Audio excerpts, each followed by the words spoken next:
isaliwe moyoni mwake, imdrive mwenyewe aenda atoe kwa moyo.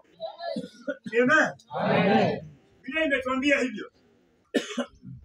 Utakisomea hiki kitabu cha Wakorintho wa pili 9 mstari wa 7. Inasema kila mtu na atende kama alivyokusudia moyoni mwake. Na kila mtu atende kama alivyokusudia moyoni mwake. Si kwa kulazimishwa.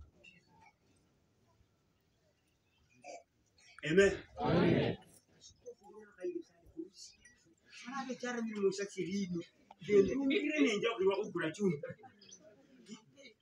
Weka hiyo yako 20, enda nayo. Enda nunua chumvi. Salami. Amen. Haleluya. Amen. Wengine Mungu atashughulika. Isalamie. Amen. Lakini Bwana akikuchallenge, toa. Pia anajua mahali anaenda kukupitishia. Amen. Amen. Neema ya moyoni mwako ikikwambia ikunenee kinabii, toa. Wow. Katika jina la Yesu. Amen. Katika jina la Yesu. Amen. Nimeona wachungaji wakiamuru watu wakitoa kuku ya wenyewe ikikufa. Na nimeuliza maswali mingi. Mimi nimetoa kuku yangu ikakufa yote. Askofu, nini mbaya?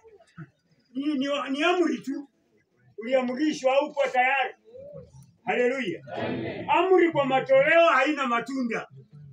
Praise the Lord. Amen. Ni lazima neema ya kuchochea ichochee mpaka ulipuke katika jina la Yesu. Amen.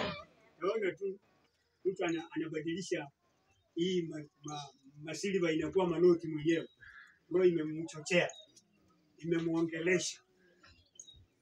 Jina la Bwana litukuzwe. Amen. Kila mtu na atende kama alivyokusudia moyoni mwake, si kwa usuni wala si kwa lazima, maana Mungu humpenda yeye